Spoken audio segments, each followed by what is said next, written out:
Hello, welcome.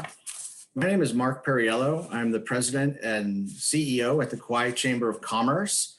Very excited to be with everyone today for this talk story discussion with Chancellor Joe Daisy. Joe came to us right at the beginning of COVID-19, and so hasn't had a great opportunity or many opportunities to interact with the community. And so we're excited that today we have that opportunity to get to know Joe a little better, his vision for the college, and his, the path that led him to us here on Kauai. So this is part of the On the Horizon series. On the Horizon webinar series is aimed at engaging and enlightening University of Hawaii alumni, supporters, and the campus community through deep dives into each unique campus. The series is produced by the UH Office of Alumni Relations and the UH Foundation in partnership with each campus. As I mentioned, today we'll be hearing from KCC Chancellor Joe Daisy on what called him to come to KCC, how COVID-19 has affected the college, what KCC's role is in the community, and how the college can partner with the community to help the island recover. In a few minutes, we'll also have the opportunity to hear from former Chancellor Helen Cox. They gave me an opportunity to talk a little bit about the chamber at this point, and we are working very hard on the behalf of the businesses and the residents of Kauai to really make sure that people are able to really function as much as possible, especially the businesses during this very difficult time for all the businesses on this island. And so we've been taking our time to meet with the mayor, which we have done quite a bit. I apologize, there goes my cat. And so we've been part of the Zoom life here, isn't it? And so we've been partnering with the mayor to really work with him and his administration on what is the safest and best way to reopen to tourists. It's a difficult discussion because the economy, of course, impacts so many people's lives here on Kauai, everyone's lives when it comes right down to it in many ways. And so we've been thinking really through how we can strategically really start to safely welcome people back. I don't think that, quite frankly, that is any time on the horizon in terms of the next few months, but as the vaccine rolls out, there's hope that we will be able to do that in short order. We will continue to bring you webinars and events throughout the year as well.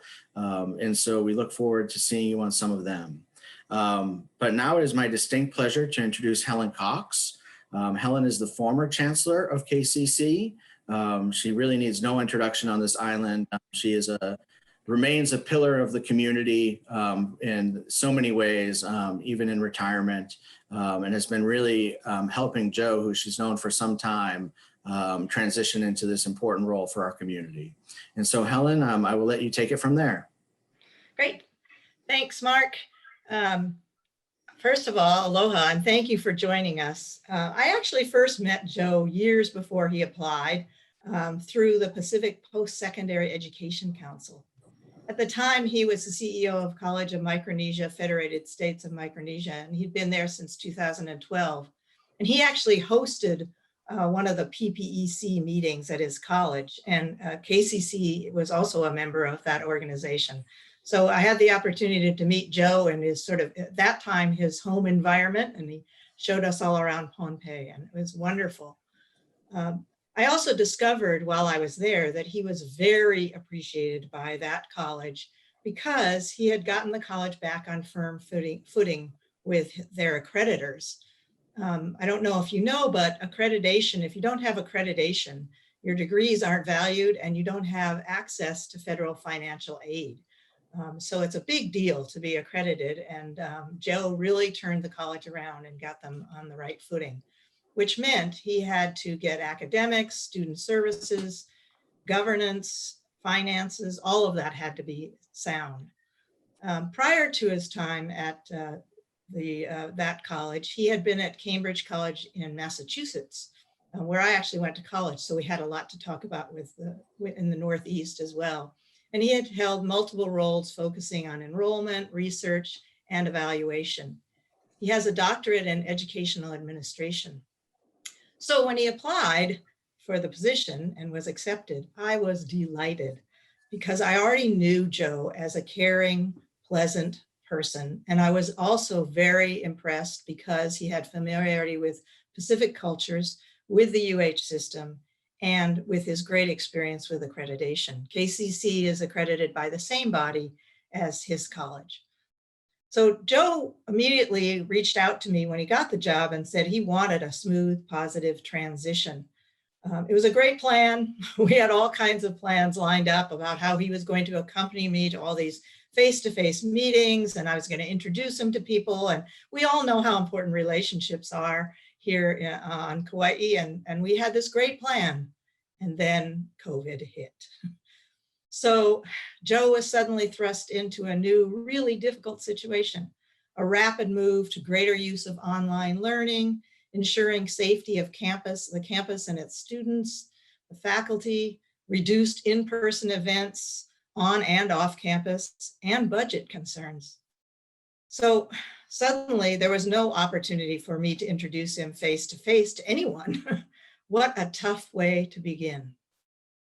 Despite this, we've continued to work together through phone calls, one-on-one meetings, and most recently, working together on a grant proposal in partnership with the Kauai Economic Development Board.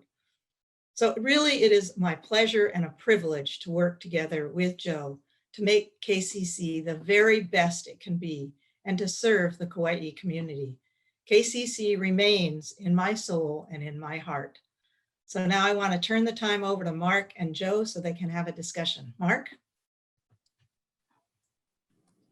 Thank you, Helen. Joe, hello. Hi, Mark. And how are you today? I'm doing really well. And Nice. Helen, thank you for that extraordinary introduction. Much appreciated. Mahalo. So Joe, before we get started, I want to say it was quite an honor to be invited to participate in this discussion with you today. I really appreciate the invitation, and I'm looking forward to helping the community really get to know you a little bit better. I appreciate that, Mark, and all the support that the Chamber has provided, not only to the college, but to me, you know, in this, this new role and challenging role since just about a year ago. So I appreciate it. Wow, it's been that long. That's, yeah. So why don't we hop right into questions so people have that opportunity to get to know you a little bit better. And my first question, Joe, is how did you first become interested in education and higher education? So it began at a really early stage in my my life, Mark. Neither of my parents went to college, but both valued a college education and really impressed upon my brothers and myself, you know, how valuable that is, and they were very supportive of it. So from my perspective, you know, the importance of education was ingrained in me. I also had the good fortune of having some really inspiring teachers. It had a great impact on my life early on. And so that sort of fostered my interest in serving in a role as a teacher. And so that was probably back in elementary school, high school. I knew that I wanted to be, a teacher. So fortunately, after that, I was able to get my first position teaching high school, and the subject area was history. And, you know, from there, I think I worked in one school for about, 8 years, and then interested in serving in an administrative capacity. So pursued my master's in education administration. Went on to serve as a high school principal, and then had an opportunity to work for the New England Association of Schools and Colleges, which is the accrediting agency in the Northeast. And that's where I came to really understand the importance of accreditation and what those standards can mean to help leverage resources at at institutions. And my director there encouraged me to go back to school and pursue a doctorate. And she said, if you ever want to work at a college or teach at a college, while they may say a master's is a minimum qualification, you really want to position yourself and not limit those opportunities. So I went back and I had a great experience pursuing my doctorate.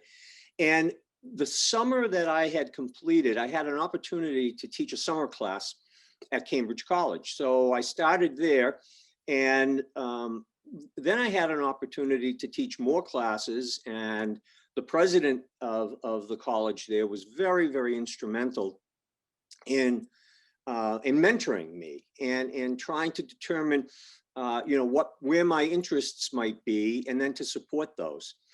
So from Cambridge College, as an instructor, through various experiences, became moved through administration, and ended my 10th year there as executive vice president for the college.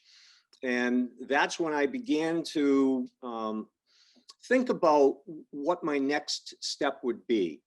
And I remember sitting in my office and thinking, do I want a lateral move, or do I want something completely different? And I came across this posting for the president of the College of Micronesia. And, I have to admit, I didn't know much about that part of the Pacific. So I did a little research and understood that they had some pretty serious accreditation problems, and thought I might be able to help them with that. So I applied, not thinking that this college in the middle of the Pacific would be interested in hiring this guy from Boston, Massachusetts to be their next president. But it turned out that I think they saw the value of my accreditation experiences, and we did all the interviewing by phone. We didn't have the benefit of Zoom, or the benefit of actually face-to-face in-person meetings. But then they offered me the position, and it began as a great opportunity, some really great challenges, but what a life-changing experience to be immersed in a culture that is so different from the one that I had grown up in. So I've been very, very fortunate in the opportunities that I have had to serve in education, both at the secondary level and also in higher education. Thank you, Joe. I think you know this, but I'm an old Boston man myself. That's where I grew up. And so it is nice to be away from the winter cold, that is for sure. So what called you to KCC and to the island of Kauai? Well, I think Helen alluded to this in her introduction on my behalf. And that is, through our organization, the Pacific Post-Secondary Education Council, which is comprised of all of the presidents of the Pacific Island colleges, as well as the chancellors of the community colleges in Hawaii. I came to know the chancellors, came to know Helen, understood, that we had, in some cases, similar kinds of challenges. And also similar kinds of opportunities. And over the 8 years there in the Federated States of Micronesia, came to learn more about the good work that is happening in Hawaii, particularly among the community colleges. And when Helen announced that she was going to retire, I gave it a lot of thought and concluded that it would be probably a good place, since over time I came to understand Pacific culture, came to understand the community colleges of Hawaii, and so applied. And I am delighted. I am so grateful to Helen, as she had talked about. We developed a plan, And I said, there are so many great things happening at KCC. The last thing that I want to do is go in and, make these broad sweeping changes. I tend to want to listen, to learn, and then to serve in the best way that I can to help the college realize, its great potential. We formed a transition team. In fact, Mark, you were on that.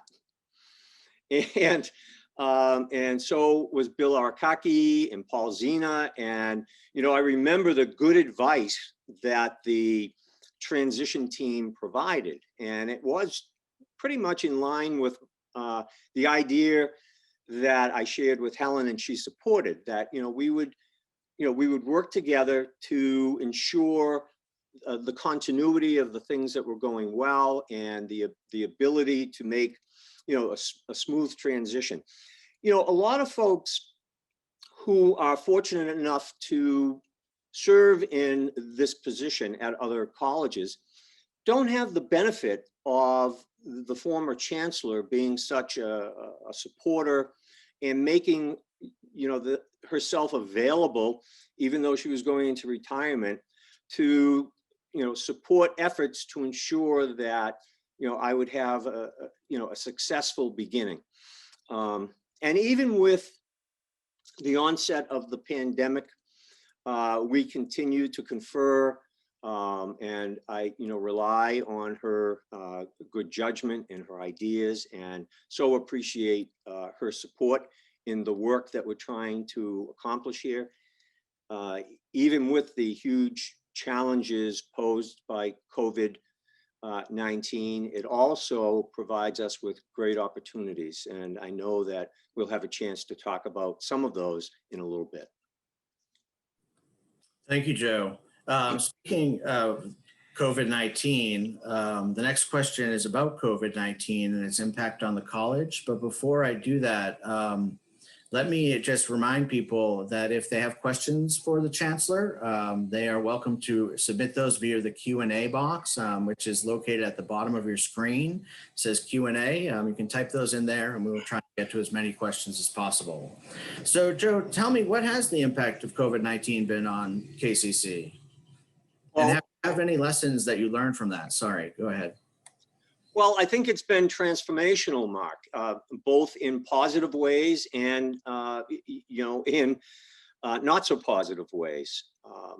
So like many other institutions, we had to pivot from our face-to-face.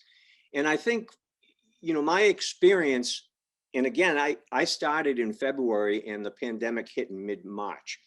But what I understood early on, was how close-knit this community was, how hands-on, our faculty is with our students around instructional practices, and how important, the face-to-face engagement is, not only for our students with their instructors, but also for each of us who live and work in this community. So it was very, very challenging to move as many of our courses as we could to an online delivery model. I mean, our faculty did an exceptionally incredible pivot. I can't say enough about how they managed these challenges to ensure that our students could continue. And so we took some steps to provide some technology for our faculty, some training for faculty if they needed it and wanted it.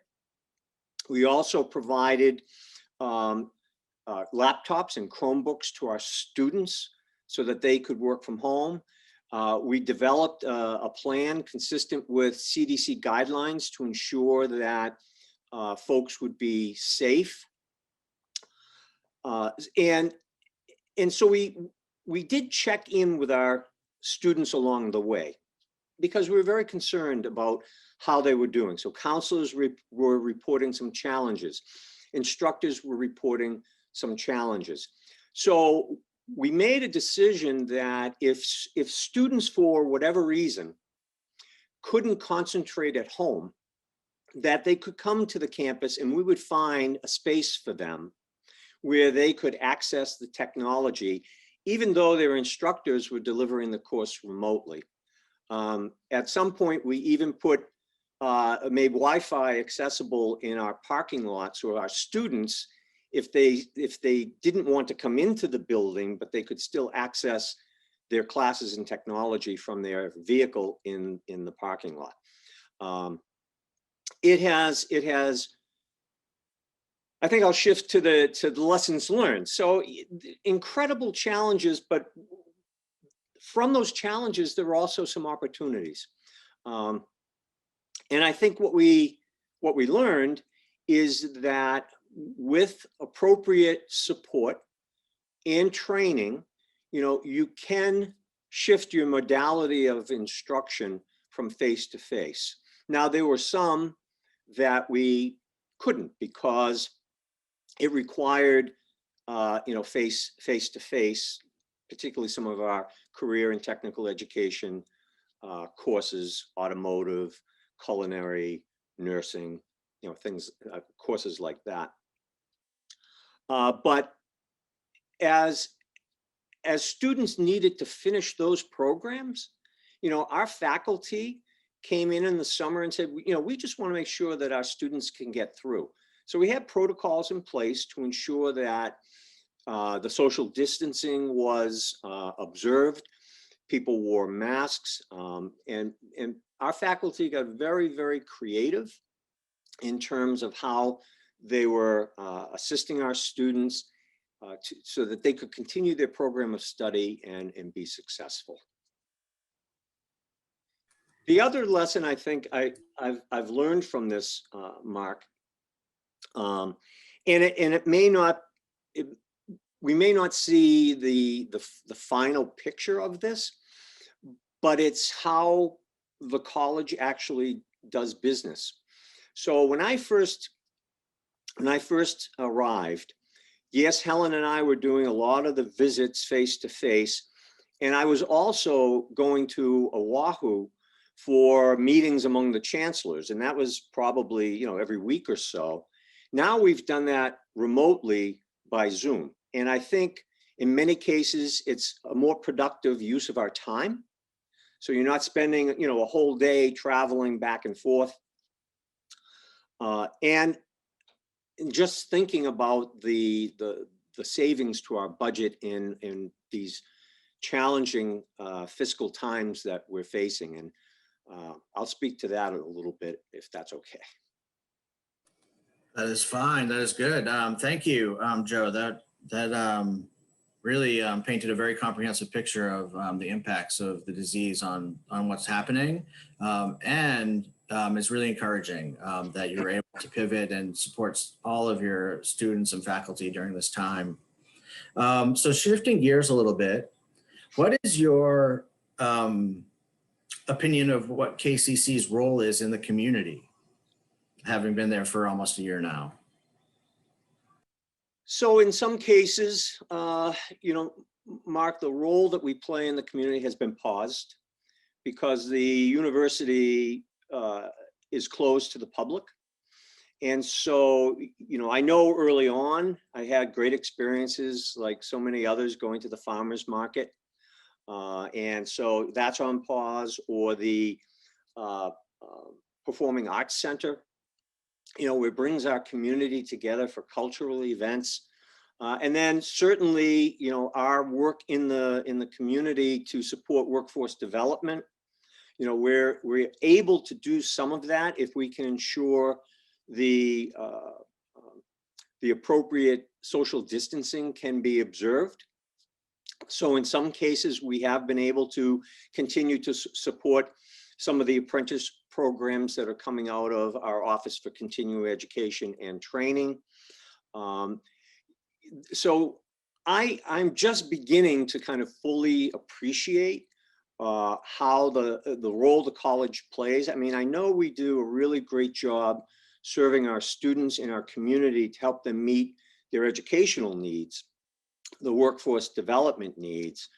But, and you and I have talked about this, the impact that COVID-19 has had on our businesses, and we rely on our businesses to provide, work opportunities for our students, internship opportunities, opportunities for folks in our community to serve in our advisory boards, to guide sort of our programs to ensure that, we're being responsive to what the employers in our business community are telling us that they need. So there are, a lot of those relationships that we have, I hope beyond COVID-19 will become a little bit more robust as we have an opportunity to actually come together face to face. I know you were serving on the transition committee. I know that you're also serving on our task force, which is, a committee made up of faculty and staff and students and community members to help advise and guide us as we respond to the significant financial challenges that are faced by the state, and in particular, its impact on the University of Hawaii and the community colleges. We're looking at right now, $100 million reduction at the University of Hawaii as a whole, and 23 million of that are reductions that the community colleges are going to have to absorb.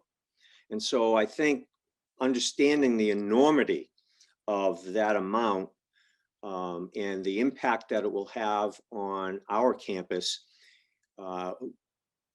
I'm convinced that we are going to look very, very different on the other side of this financial crisis than we did before it, Mark. And speaking of the other side of the financial crisis, what is your vision for the college moving forward? Well, in some ways, it hasn't changed. I mean, I see Kauai Community College as a center for excellence, where it supports and provides opportunities to our students to get the programs and services that they need to be successful, and that is to achieve the goals that they have set for themselves.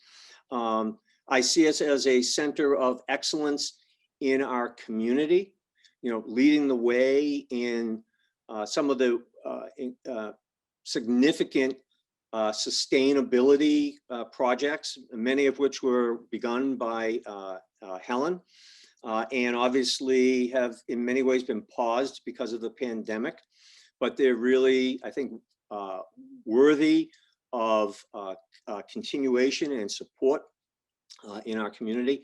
I think the role that the community college has played in supporting the enrichment of life of our citizens here continues to be, an important component of, how we are truly community college, that we are, partners in supporting our community, and we're also committed to playing a role in the economic recovery of Kauai.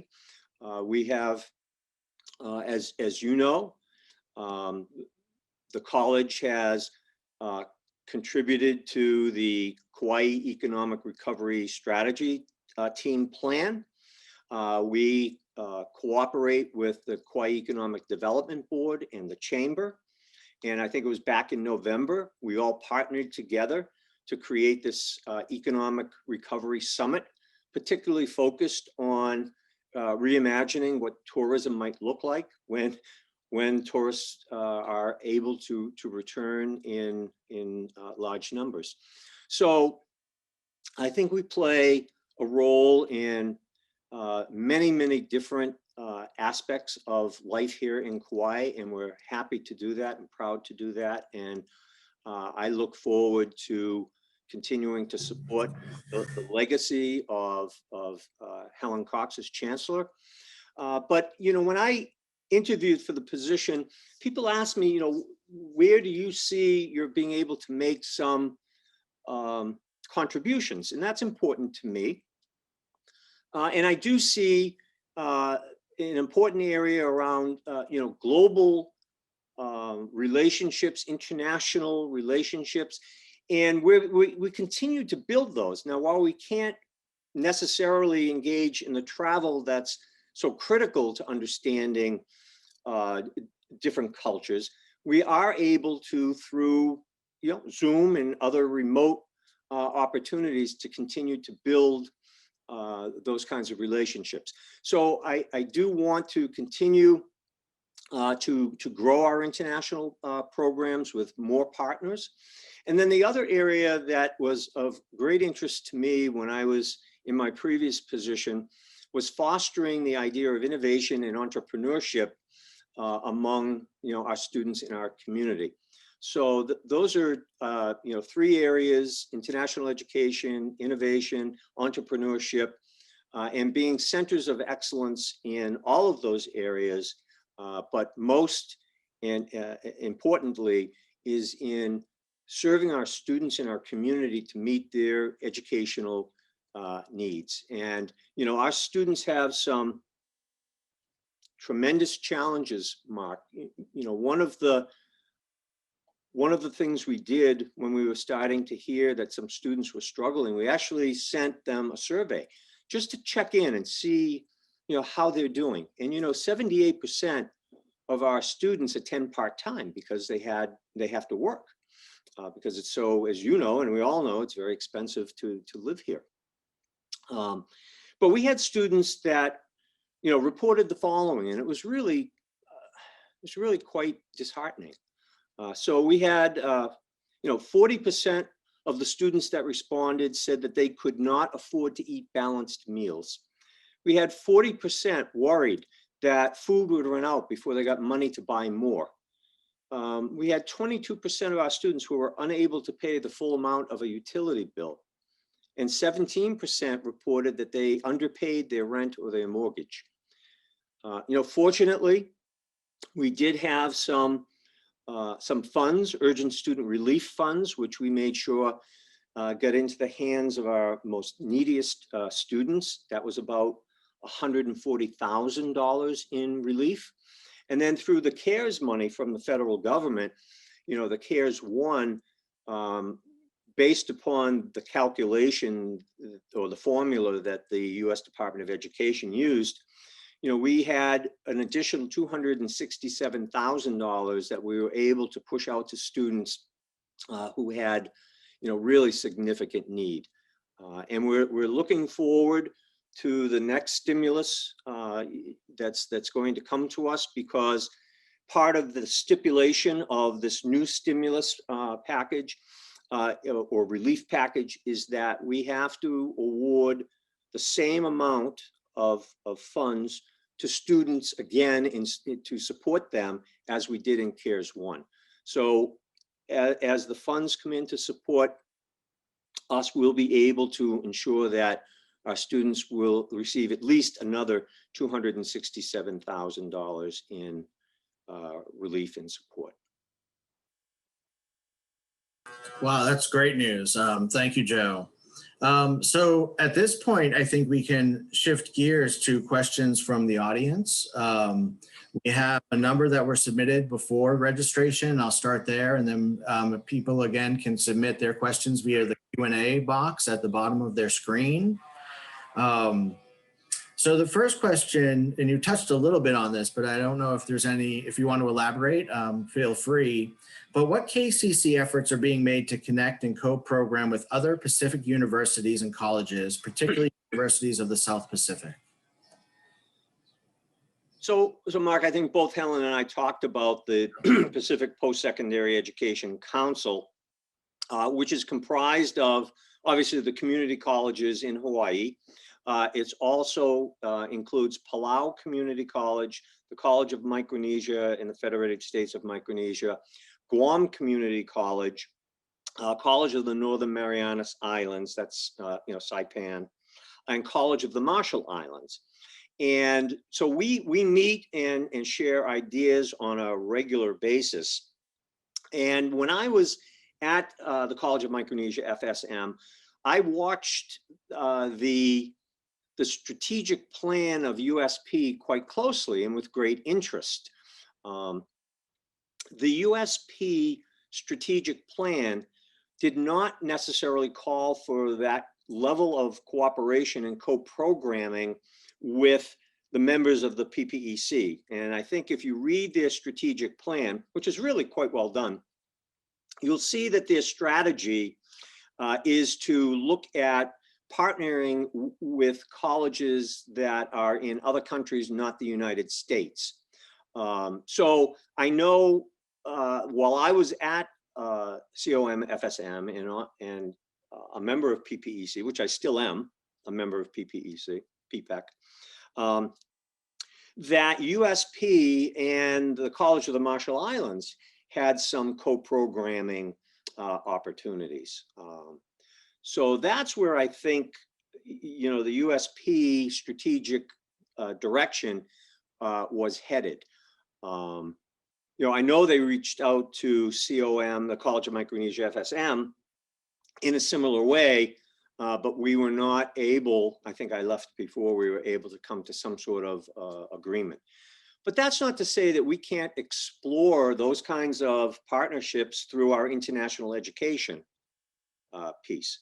But I just, you know, I think it's a great question, but understanding, you know, the University of the South Pacific's strategic plan is to work with nations outside the United States. But I will say this, I was very interested in the fact that USP underwent WASC accreditation, which is the Western Association of Schools and Colleges for four-year institutions, where we're accredited by ACCJC, which is for the community colleges. And one of the reasons I think they went through the WASC, and they referenced this in their strategic plan, that they went through the WASC self-study and team visit, is they wanted to position themselves to be more internationally based and attractive. And they felt that if they could secure that gold standard, you know, that designation, that it would show that they were meeting, you know, very strong, I think, very strong standards, very good standards for which we are held accountable. So I hope that answers the question for the person who's interested in our partnering with other colleges in the Pacific. Great, thank you, Joe. The next question is one word, and so you get to elaborate however you want. Submitted to us, and it just said nursing. And so perhaps they're wanting to hear more about the nursing program, whether there has been an uptick in nursing enrollment due to COVID-19, et cetera. So, Mark, you know, this is a great example of the way in which Kauai Community College is meeting the needs of our community. So, you know, we're providing workforce development, but we're also, you know, engaged in meeting some of the identified important shortages in our county. And so nursing has been, I think, for a long time, a critical need. So I wasn't quite sure, you know, what nursing means in terms of the standalone word as a question. So I did reach out to our director, our division chair for nursing, and I said, you know, can we have a conversation about how this has impacted your program? So in terms of numbers of applicants, we still receive 65 to 75 applications every year. And students join the program in a cohort in the fall. And, you know, because of the, you know, the challenges of the program, you know, you might have a few students decide, you know, it's a little bit too challenging for me, I might look at another field. But in any case, you know, they're bringing in cohorts of 24 each year. And the reason it's at 24 is there's an accreditation, nursing accreditation guideline around the number of full-time faculty you can have to number of students. And there are also requirements of students in their clinicals. So the number of applications and admissions remain the same. Our faculty, our nursing faculty, we had a retirement, and due to the, and we also, before even COVID hit, we had a vacancy. So we were already down 2 nursing instructors. And when COVID hit and, you know, the university made some decisions to kind of mitigate the costs that continued to be realized, did put on a hiring freeze. And so, you know, in addition to other things like travel freezes, which makes sense. So the nursing program is actually down to 2 full-time faculty members. And, you know, they're all of our faculty are working and carrying overload to ensure that our students can stay on course. But one of the challenges is the number of students a faculty member could take to hospital for clinicals. They had to reduce by 50%. So that meant that rather than one faculty member taking 8 at a time, they could only take 4. And so they had to make 2 trips to ensure that the 8 actually had the clinical experience. But I think it's a strong program, will continue to be a strong program. It's my hope that, you know, financially, when the university and even Kauai Community College is in a better position, that we can look at these critical faculty positions that need to be filled to ensure that our students can continue to stay on course and finish their program and be successful. Thank you, Joe. So the next question is, are there any programs currently available to assist displaced workers who need to learn new skills in order to pivot to another job due to the closure of the hospitality industry? Yeah, there are a number of them, and I think there's another one coming. And this is where, Mark, we're playing more of a strategic yes, a strategic approach to this kind of problem. And by that, I mean we're looking at sharing resources across the 7 community colleges rather than trying to replicate them on each island. So we did participate in this back to work program, where it included all of the campuses, including the 3 4-year campuses. And we offered about 70 different courses, again, across the campuses, not replicating them. And we had about 2,250 registrants who went through the program. It's reported that 13% have actually found employment, and there's about 70% that are looking. So I think we're going to see more funding coming, and very soon. And our commitment to our community is to participate as fully as we can. And not to give a plug to our OSET, which is our Office for Continuing Education and Training, but you certainly, if you are among those displaced workers and you want to retrain, to reskill, one of the initiatives that we're looking at, Mark, is rapidly to provide reskill people and provide them with credentialing so that they can be trained, get the skills they need, but not necessarily, you know, in an 8-week or 16-week time frame. We want to do this in an intensive way so that people can get out and seek and get gainful employment again. Such an important thing for our community right now. So thank you for your leadership there. Our next question is about distance learning. And do you see distance learning becoming a permanent part of KCC and UH?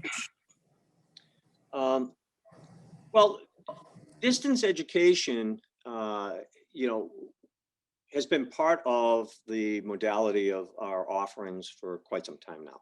So the increase of that came with sort of the pivoting as a result of COVID-19. You know, we have a training program for faculty who are interested in being able to provide their courses through distance education. Many of our faculty, you know, who did not go through that training went through additional training that was provided through our professional development office here at the college. But yes, I think we're going to see remote and distance education playing a much larger role. And I think this is in one of the areas where I said, I think we're going to look different on the other side of this. And I think, you know, we will always have a need for some face-to-face programs, but I do think that this is one of the areas where I think the transformation of the way instruction is delivered, and also in the way that we conduct business. I think we're going to see Zoom or the equivalent in distance education, you know, playing a greater role. One area that I see growing, you know, is our university center. Now, our university center here supports folks in our community who want to take programs that are offered at other universities. So, you know, you can live here in Kauai and earn a degree at Manoa and West Oahu and not leave the island. So I think technology is going to be a really valuable resource to the way we provide instruction, the way our students learn, and the way folks in our community can access higher education that meets their needs. Great. So the next question is also about curriculum. And what is being discussed to answer, as the answer rather, to keeping Kauai agriculture in the forefront, as the pandemic has illustrated the importance of feeding our community and providing economic diversification opportunities at KCC or UH at large? So I think the answer to that is more UHH at large. In other words, I think it's so important across the state that we really need to take a state university, a systemic approach to agriculture, because we know how important it is in each of our communities. So this is an area that I think the president of the university has identified as a priority for him and for the university.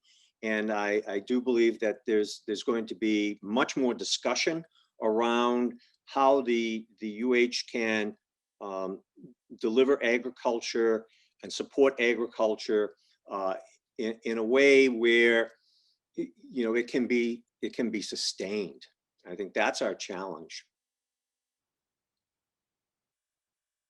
Thank you, Joe. So the next question is about the trades, and it was submitted beforehand. Kauai desperately needs more tradespeople. Would you please comment on any plans to expand and deepen the trades program? So, Mark, this is also part of our larger system discussion around curriculum.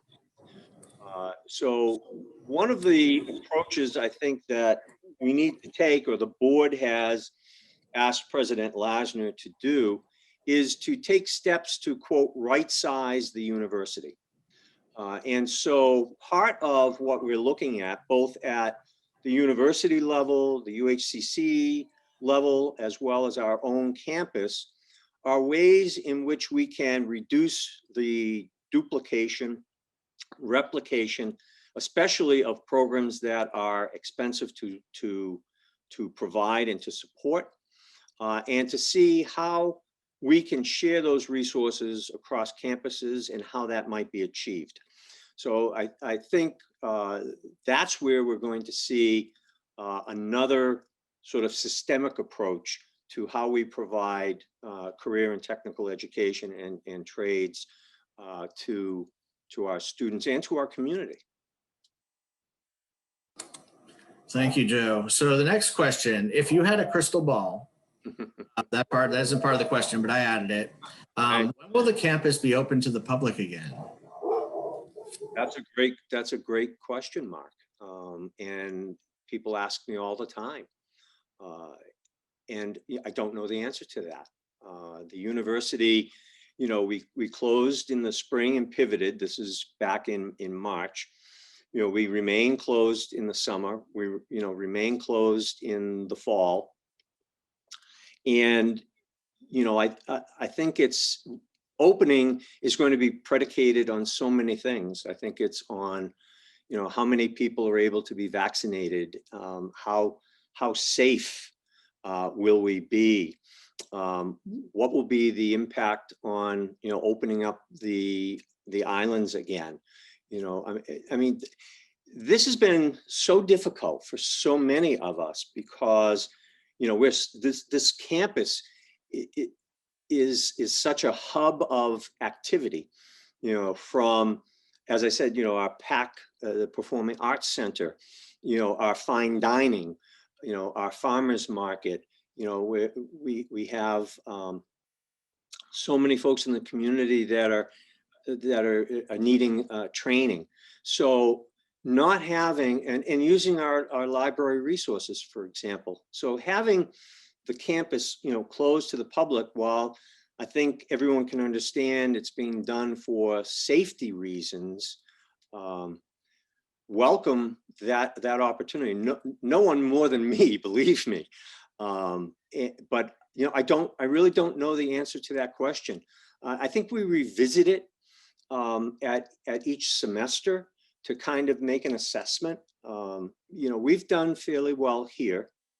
Oahu has continued to face some significant challenges on their campuses, as has Maui and the Big Island. But this has been a university level decision. And I think there has to be that assessment as to when it's safe. And, I think a lot of that's going to rely on the science, Mark, the Center for Disease Control. I think we have to look at the experts and base our decisions on their guidance and advice.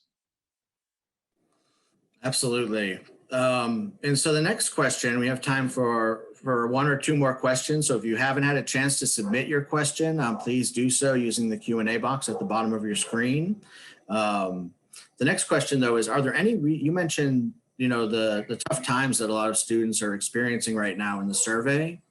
Are there any resources for students who are lacking food or other necessities due to the loss of employment?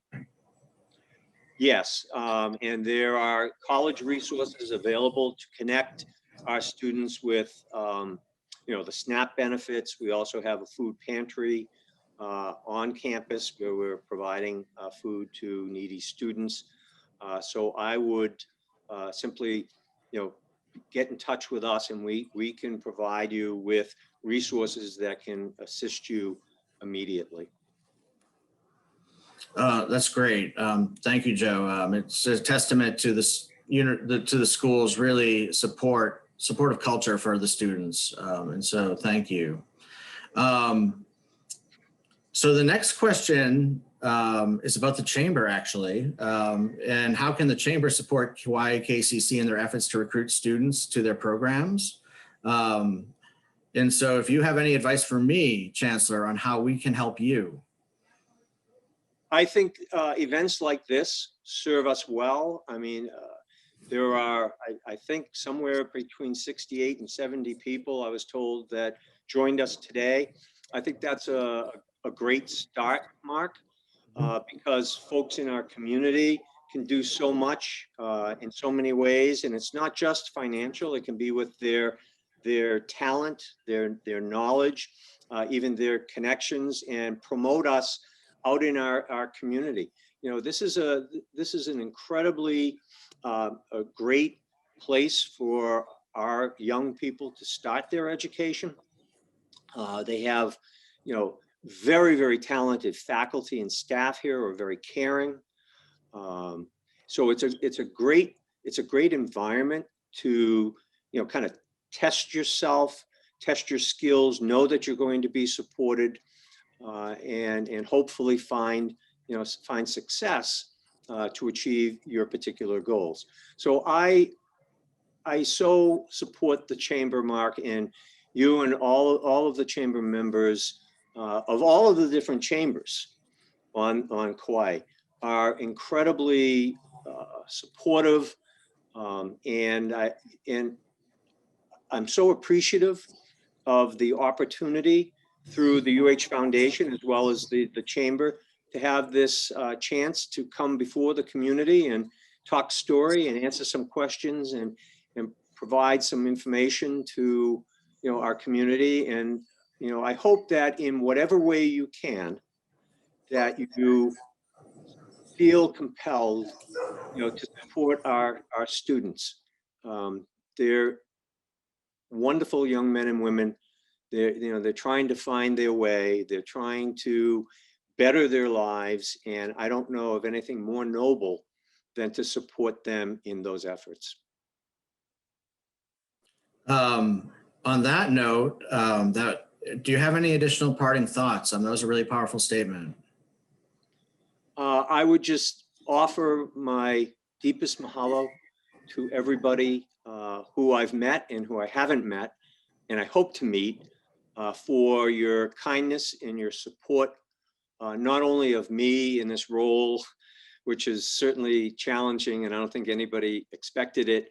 I know this wasn't what I was looking for, and I'm sure that Helen would echo, that sentiment. But we will get on the other side of this, and I just am so deeply appreciative of the opportunity to serve the students here, to serve the faculty and staff, and to serve the community of Kauai as your chancellor. Mahalo. Mahalo, Joe. I think we are very lucky to have you. And so thank you for all you are doing for KCC and the community. I know that it has been an unusual time, but it's an unusual time for all of us. And so thank you for your commitment and dedication to the students and to the community. We didn't get to everyone's question today, but we are at the bottom of the hour. So I wanted to let everyone know that if we didn't get to your question, we'll provide responses to them in the thank you email that we'll be sending next week. So thank you again. Thank you, Chancellor. Thank you, Joe. Thank you to everyone who helped make this possible. Capiolani, Lisa, a team of people really put some work behind this. And so with that, aloha, have a great afternoon, everyone, and we'll talk again soon.